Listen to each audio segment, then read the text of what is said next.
Hi everybody, it's Brad here from T.CON, and today we're going to take a look at a valuable tool for anybody in a manufacturing company, and that is our OEE dashboard.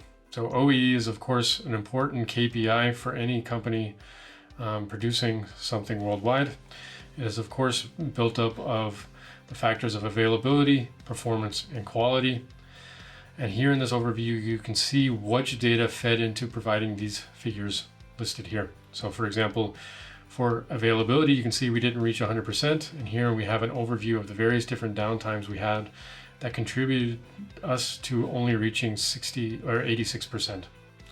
In addition to that, you can see quality is not 100%, and there were a couple of quality issues that came up during that time that ensured that we didn't make 100% there as well. Now there's additional information below. For example, there's a timeline where you can look at that information more in depth, as well as the data that fed into that overview above.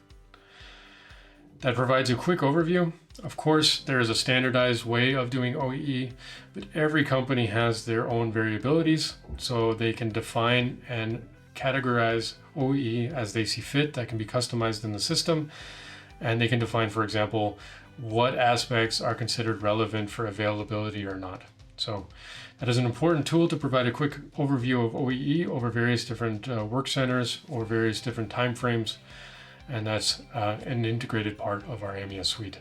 So in future videos, we'll take a look at other aspects. I hope this was helpful for you, and we'll see you again soon. Thanks.